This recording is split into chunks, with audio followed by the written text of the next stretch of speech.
ఇటీవల జరిగిన ఎన్నికల్లో టీడీపీ కూటమి ఘన విజయం సాధించిన సంగతి అందరికీ తెలిసిందే. టీడీపీ, బీజేపీ, జనసేన పార్టీలు పొత్తు పెట్టుకుని ఈ ఎన్నికల్లో పోటీ చేశాయి. వేరే పార్టీలతో సంబంధం లేకుండానే టీడీపీ సింగిల్గానే 135 స్థానాల్లో విజయం సాధించి అధికారం చేపట్టింది. ఏపీలో పార్టీ విజయం సాధించడంతో తెలంగాణ రాష్ట్రంలో కూడా పార్టీని గాడిలో పెట్టాలని చంద్రబాబు ప్రయత్నిస్తున్నారు. దీనిలో భాగంగానే సీఎంగా బాధ్యతలు చేపట్టిన తరువాత తొలిసారి ఆయన ఇటీవలే హైదరాబాద్కి విచ్చేశారు. సీఎంగా బాధ్యతలు చేపట్టిన తర్వాత తొలిసారి చంద్రబాబు తెలంగాణలో అడుగుపెట్టడంతో పార్టీ శ్రేణులు ఆయనకు ఘన స్వాగతం పలికాయి.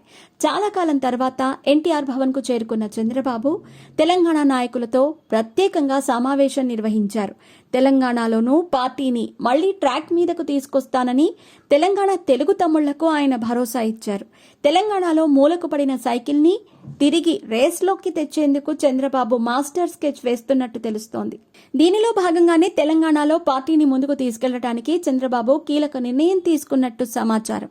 పార్టీ శ్రేణులను ఒక్కతాటిపైకి తీసుకొచ్చి పరుగులు పెట్టించే బాధ్యతను తన కోడలికి అప్పగించబోతున్నారని తెలంగాణ టీడీపీలో వినిపిస్తోంది.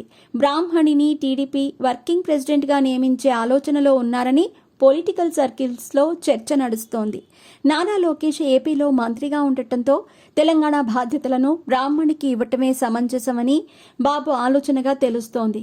మొదట వేరే వ్యక్తికి తెలంగాణ బాధ్యతలు అప్పగించాలని భావించినప్పటికీ ఇప్పుడున్న పరిస్థితుల్లో పార్టీ బాధ్యతలు నారా బ్రాహ్మణికి ఇవ్వటమే కరెక్ట్ అని, ఆమెకు పగ్గాలు ఇస్తేనే టీడీపీకి పునర్వైభవం వస్తుందని చంద్రబాబు ఆలోచించారట.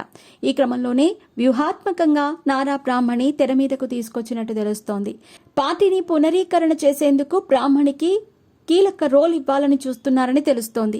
ఇందుకు నారా లోకేష్, బాలకృష్ణ సైతం సుముఖత వ్యక్తం చేశారని, ప్రస్తుతం ఇదే విషయంపై తెలంగాణ టీడీపీ నేతలతో చంద్రబాబు చర్చలు జరుపుతున్నట్టు సమాచారం. ఈ నెల 19న చంద్రబాబు మళ్లీ హైదరాబాద్కి రానున్నారు. ఆ సమయంలో నారా బ్రాహ్మణికి పార్టీ బాధ్యతల గురించి చంద్రబాబు నాయకులతో చర్చించే అవకాశం కనిపిస్తోంది.